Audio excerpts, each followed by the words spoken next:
한 시대를 풍미했던 코미디언 고 구봉서 씨를 아마 모두들 아실 것 같습니다. 무엇보다 신실한 장로님이셨고 푸근한 얼굴에 따뜻한 웃음을 주시던 분으로 기억합니다. 저는 그냥 코미디언이셨던 것만 알았는데요. 6, 70년대에 100편이 넘는 영화를 찍은 배우이기도 하시더라고요. 제목은 모르겠습니다. 구봉서 씨가 출연했던 흑백 영화의 한 장면입니다. 교회에서 기도하는 장면입니다. 조카를 따라서 교회에 갔는데 난생 처음 기도를 하는 겁니다. 기도를 하려면 일단 하나님을 불러야 되는데 어찌 불러야 할지 난감합니다. 그런데 옆에서 조카가 하나님 아버지 이렇게 부르고 기도하는 겁니다. 그제야 구봉서 씨가 하나님을 어떻게 불러야 할지 감을 잡았습니다. 그리고는 하나님 형님 이렇게 부르고 기도했습니다. 조카한테 아버지니까 자기한테는 형님이라고 생각한 거죠. 오늘이 주기도문 교리 설교 세 번째인데요. 본격적인 기도의 내용으로 들어가는 것이 이렇게 힘들 줄 저도 몰랐습니다. 오늘 한 번 더 하늘에 계신 우리 아버지라는 이 부름, 이 초청 중에서 우리라는 말에 초점을 맞추어서 말씀을 나누려고 합니다. 왜 예수님은 하늘에 계신 나의 아버지가 아니라 하나님 하늘에 계신 우리 아버지라고 그렇게 하나님을 부르라고 하셨을까요? 마태복음 6장을 보면 예수님께서 이렇게 기도를 가르쳐 주시기 전에 기도하는 태도에 대해서 먼저 가르치셨습니다.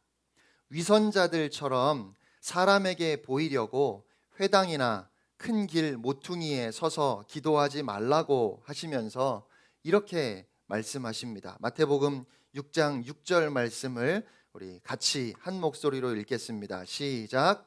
너는 기도할 때에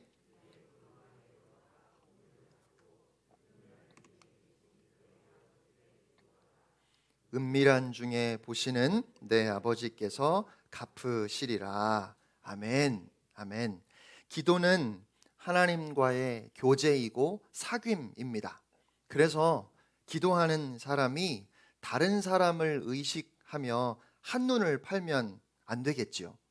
한눈 파는 사람과 대화하는 것은 기분이 상하는 일입니다.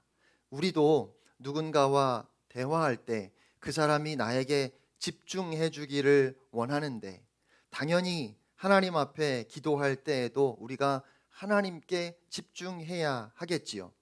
혹시라도 경건한 사람으로 인정받는 것이 기도의 목적이 되면 그건 기도의 핵심을 놓친 겁니다.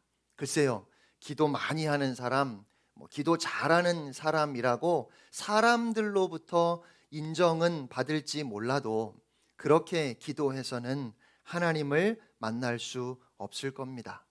그래서 주님은 골방에 들어가서 문을 닫고 기도하라고 하셨습니다. 그러면 그렇게 골방에 들어가서 하나님과 1대1로 만나는 기도자는 하나님을 부를 때 당연히 하늘에 계신 나의 아버지라고 그렇게 불러야 맞을 것 같습니다.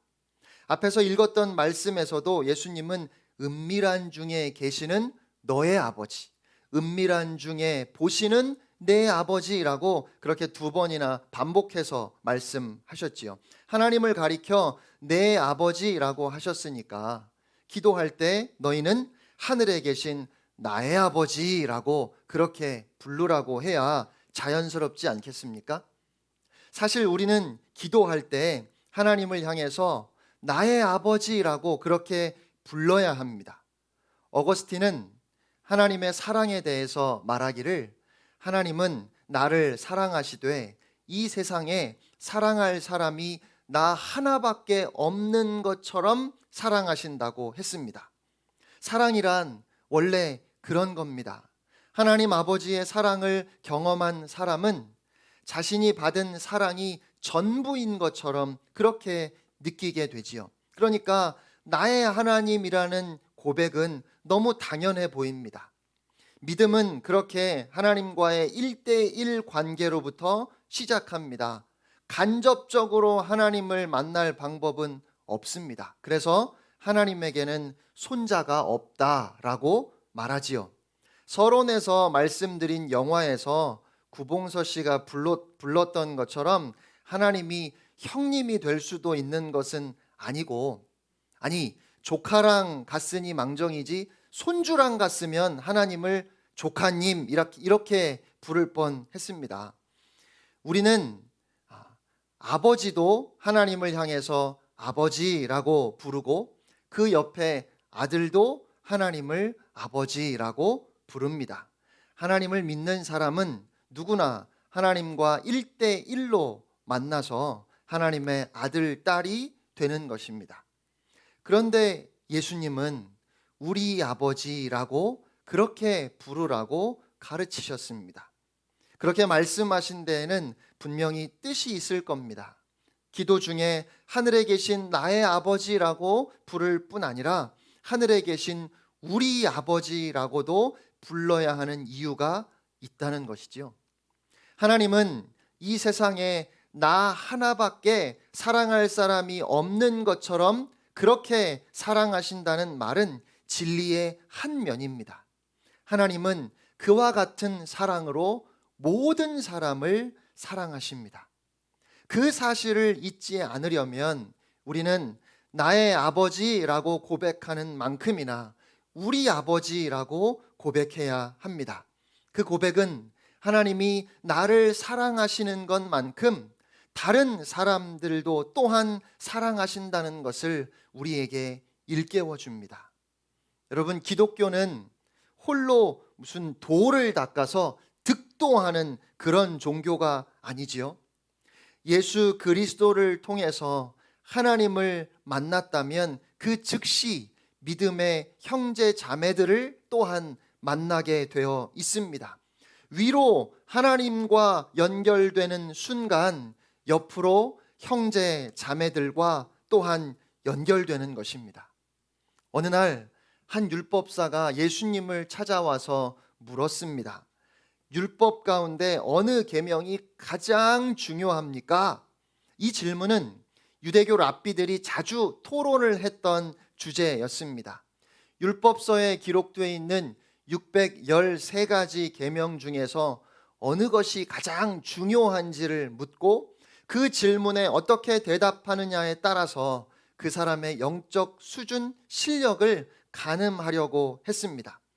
예수님은 이렇게 대답하십니다. 마태복음 22장 37절로 40절입니다. 함께 읽겠습니다. 시작. 예수께서 이르시되 내 마음을 다하고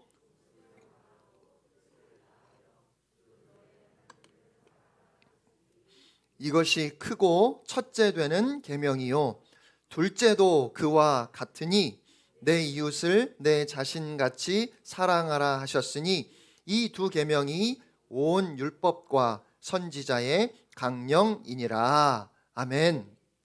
여러분, 둘째도 그와 같으니 라는 말은 둘째 계명도 첫째 계명과 똑같이 중요하다는 말씀입니다. 둘째 계명이 첫째 계명과 다르지 않다는 그런 말씀이에요. 이 두 계명은 뗄래야 뗄 수 없는 동전의 양면과 같습니다. 하나님을 정말 사랑하면 이웃을 사랑하게 되고 이웃을 진정으로 사랑하면 그것이 곧 하나님을 사랑하는 것입니다. 이것이 기독교 신앙의 본질입니다. 정말 하나님 아버지를 만났다면 우리의 시선이 또한 이웃을 향하게 되어 있습니다. 하나님을 진실로 사랑하는 사람이라면 그 사랑으로 이웃을 사랑하게 되어 있다는 것이죠. 혹시 나는 다 싫어요, 나는 그냥 혼자 예수님만 믿겠습니다 라고 그렇게 말하는 사람이 있다면 죄송하지만 그런 사람에게는 소망이 없습니다. 하나님을 믿는다고 하면서 이웃에게 손을 내밀지 않는다면 그 사람은 하나님을 믿는 것이 아닙니다. 제 말이 아니고요, 성경 말씀입니다. 요한일서 4장 20절에 이렇게 말씀합니다. 누구든지 하나님을 사랑하노라 하고 그 형제를 미워하면 이는 거짓말하는 자니 보는 바 그 형제를 사랑하지 아니하는 자는 보지 못하는 바 하나님을 사랑할 수 없느니라. 예수님이 아빠, 아버지라고 부르셨던 하나님은 우리가 이웃에게 눈을 뜨고 문을 열고 또 손을 내밀게 하시는 분입니다. 하나님을 아빠라고 부르는 사람들은 각자 골방에 들어가 홀로 기도하며 영적 발돋움을 위해서 노력해야 합니다. 하지만 골방에서 홀로 기도하는 동안에도 하늘에 계신 우리 아버지라고 불러야 합니다. 지금은 홀로 있지만 이제 곧 골방에서 나가서 믿음의 형제 자매들과 삶을 나누어야 한다는 사실을 기억해야 하는 것입니다. 그렇게 기독교 신앙은 홀로 있음과 더불어 있음의 두 요소가 균형을 잡아야만, 그래야만 온전해질 수 있습니다. 그래서 어떤 목사님이 따로 또 같이, 이게 기독교인들의 별명이 되어야 한다고 하시는 것을 들었습니다. 저는 따로 또 같이가 텔레비전 프로그램 제목인 줄 알았는데요, 오래전에 따로 또 같이라는 그룹이 있었다고 하더라고요. 79년도에 데뷔한 그룹인데 혹시 아시는 분들이 계신지 모르겠습니다. 아무튼 우리는 끊임없이 골방에 가서 따로 하나님과 교제를 나누어야 합니다. 그런데 그렇게 한 다음에는 같은 믿음을 가진 사람들과 같이 한 몸을 이루어 교제를 나누어야 합니다. 따로 또 같이를 끊임없이 반복해야 하는 것입니다. 따로만 있어서도 안 되고 같이만 있어도 안 됩니다. 본 회퍼가 지적했던 것처럼 홀로 있지 못하는 사람은 진정한 의미에서 다른 사람과 같이 있어줄 수 없고, 다른 사람과 같이 있어줄 수 없는 사람은 홀로 있지도 못하는 법입니다.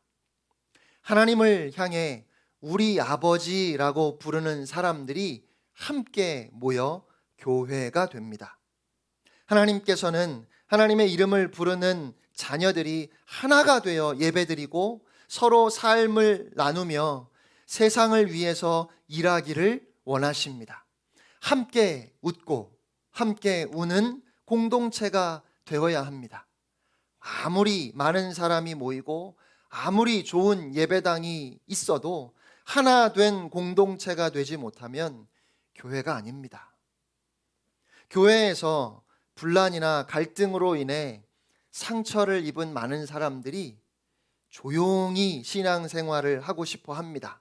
교회에 나오더라도 사람들과 얽히지 않고 그냥 예배만 딱 드리고 갔으면 좋겠어요. 그 심정은 충분히 이해할 수 있습니다. 또 때로는 영적으로 회복하기 위해서 얼마 동안 그렇게 하는 것도 괜찮은 일입니다.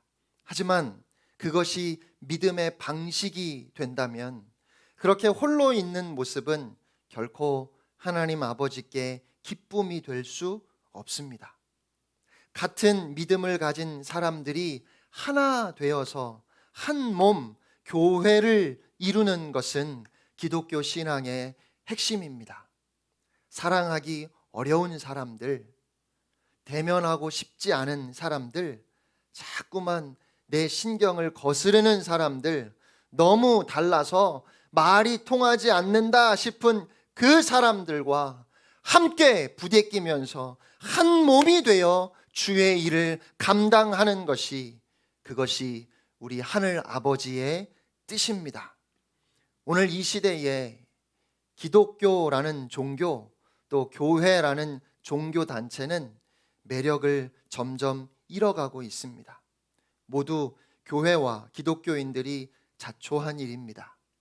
교회는 예수 그리스도가 어떤 분인지를 삶을 통하여 세상에 보여주어야 하는데 너무 자주 인간의 추한 모습을 더 드러내고 또 때로는 악한 모습마저 보여줄 때가 있습니다. 그러니 많은 사람들이 나는 예수는 좋은데 교회는 싫다고 그렇게 말합니다. 사실 이 땅의 모든 교회는 불완전합니다. 아무리 이상적인 교회, 모범적인 교회라 할지라도 부족한 점은 있습니다. 이 땅에 있는 모든 교회는 완전한 교회를 향해 가는 과정에 있을 뿐입니다. 그러니 때때로 교회에 문제가 있는 것은 어쩌면 피할 수 없는 일인지도 모르겠습니다. 하지만 요즘 우리 눈에 보이고 우리 귀에 들려오는 교회의 부끄러운 이야기들은 심각하다 싶습니다. 우리가 심각하게 받아들이고 또한 회개해야 할 것입니다. 교회가 그만큼 바른 길을 벗어났다고 할 수 있을 것 같아요. 하지만 그럼에도 불구하고 교회는 주님의 교회입니다. 교회는 지금도 예수 그리스도를 통하여 하나님 아버지를 만나는 사람들이 분명히 있고 또한 하나님께서 그들을 한 몸으로 하나 되게 하신다는 증거입니다. 아무리 사람들이 교회를 바라보며 싫다, 밉다 말할지라도 예수 그리스도께서 여전히 주님의 교회를 사랑하시고 또한 귀하게 여기십니다. 교회가 없었다면 저나 여러분이나 어떻게 예수 그리스도를 알 수 있었을까요? 전능하신 하나님을 향해서 하늘에 계신 우리 아버지라고 기도하는 사람들은 교회로 모여야 하며 교회를 귀하게 여기고 교회를 위해 기꺼이 헌신해야 합니다. 이렇게 함께 모여서 하늘에 계신 우리 아버지를 부르고 기도하는 사람들, 예수 그리스도 안에서 함께 하나님의 자녀가 된 형제 자매를 늘 기억하고 또 생각해야 할 것입니다. 그런데요, 거기서 멈추면 안 됩니다. 우리가 한 교회로 하나 된 형제 자매를 돌아보는 것 반드시 필요한데 그것이 전부가 아니라는 말입니다. 예수 그리스도를 믿지 않고 하나님을 아버지로 섬기지 않는 사람들도 생각해야 합니다. 왜냐하면 그들도 하나님의 자녀이기 때문입니다.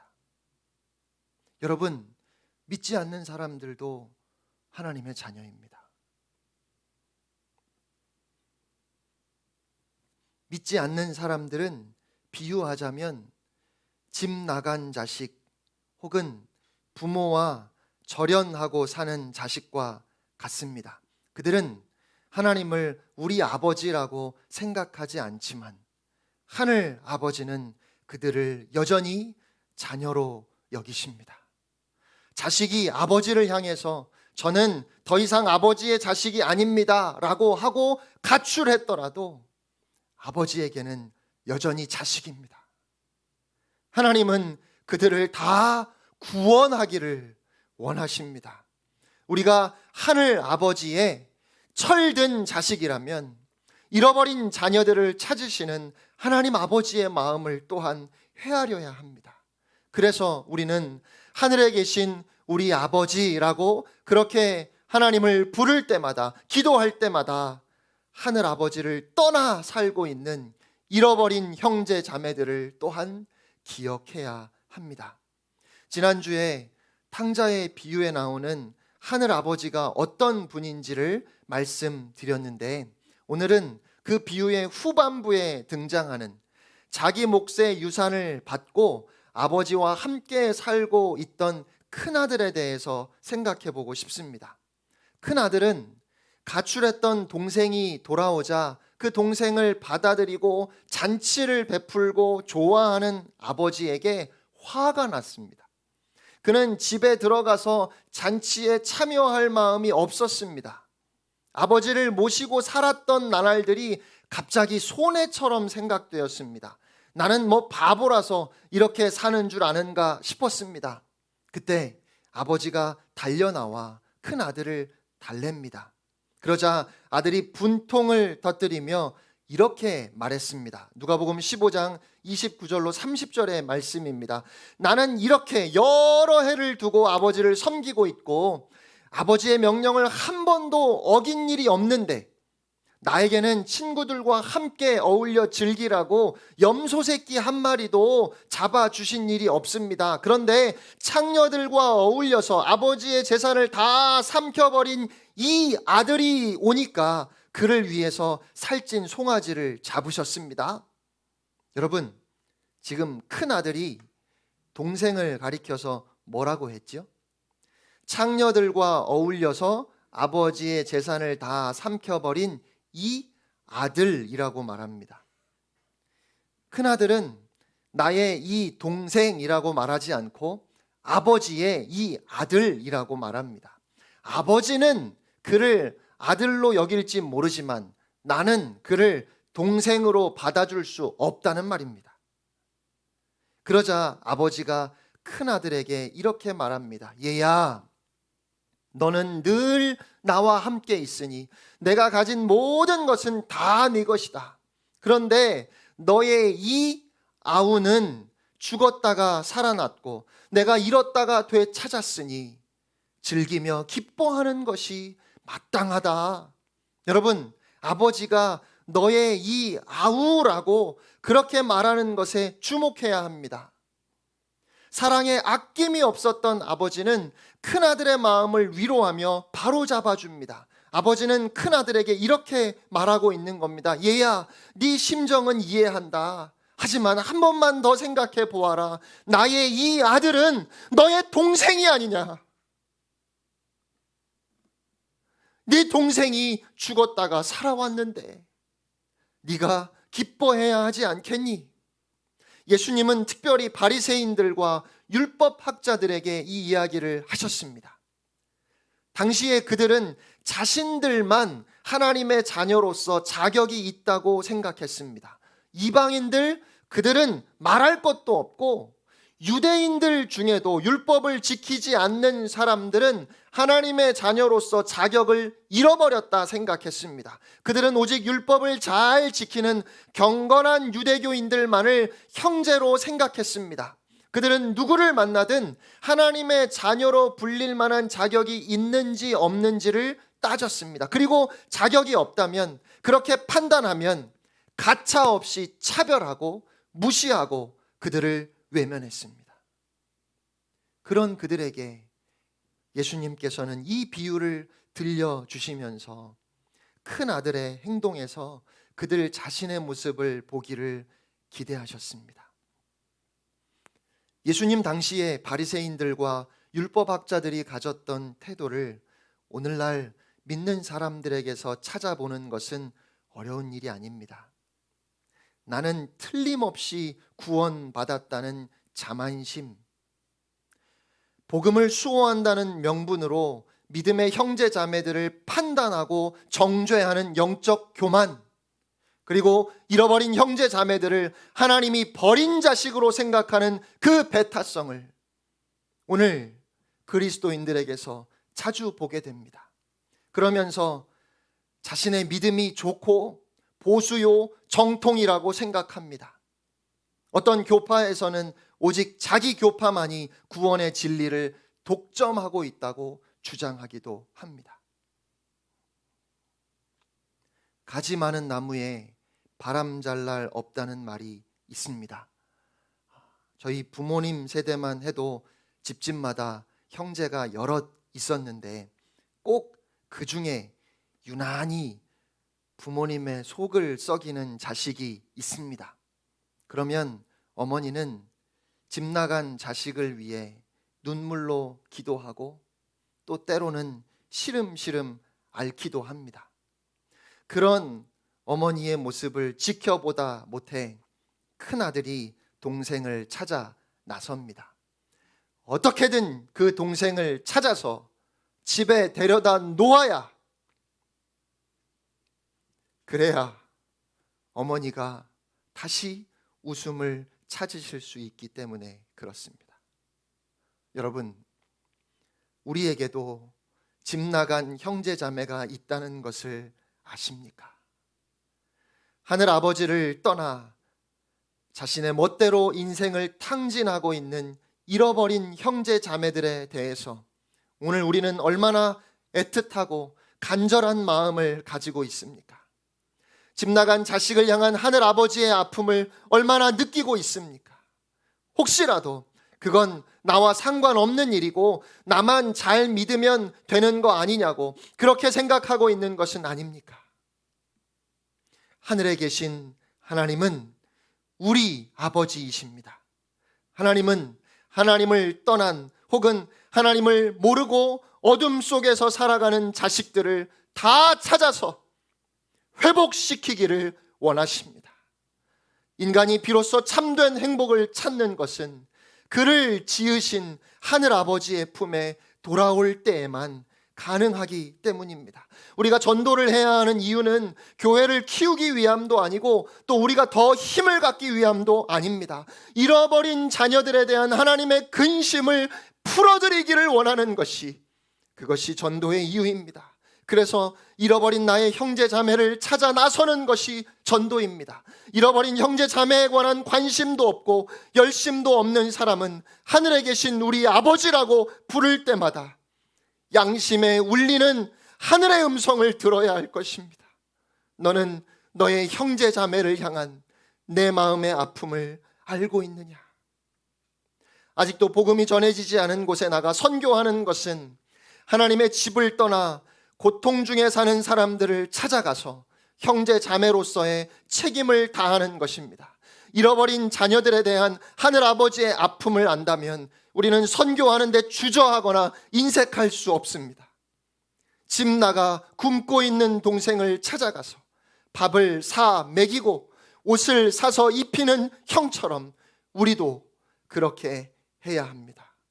그러므로 우리는 예수 그리스도의 은혜를 힘입어 하늘에 계신 하나님을 만나도록 힘써야 합니다. 하나님이 하늘에 계시다는 것이 무슨 의미인지를 마음 깊이 깨달아야 합니다. 또한 전능하신 하나님을 아빠라고 부를 만한 담력을 예수 그리스도를 통하여 얻어야 합니다. 전능하신 하나님을 그렇게 친밀하게 경험하고 사귀어야 합니다. 그뿐만 아니라 그 하나님이 나의 아빠일 뿐 아니라 내 이웃의 아빠요, 내 원수의 아빠이며 무신론자들의 아버지 되시고 모든 사람들의 아버지 되심을 기억해야 합니다. 그래서 인종이 어떻든 종교가 어떻든 국적이 어떻든 성별이 어떻든 누구를 만나든지 그 사람을 하나님께서 안타까워하시며 하나님 앞에 돌아오기를 원하시는 하나님의 자녀로 대할 수 있어야 하겠습니다. 하나님을 우리 아버지라고 부르면서 같은 믿음을 가진 사람들과 하나 되어 거룩한 몸을 이루고 하나님의 잃어버린 자녀들, 곧 우리의 잃어버린 형제 자매들을 찾아 회복시키기 위해서 우리는 우리가 마땅히 해야 할 일을 해야 합니다. 사랑하는 성도 여러분, 하늘에 계신 우리 아버지, 우리가 그렇게 하나님을 부르는 것만으로도 충분한 기도가 될 수 있습니다. 그 부름 속에 우리가 알아야 할 복음의 진리와 또한 우리가 행해야 할 복음의 사명이 담겨 있기 때문입니다.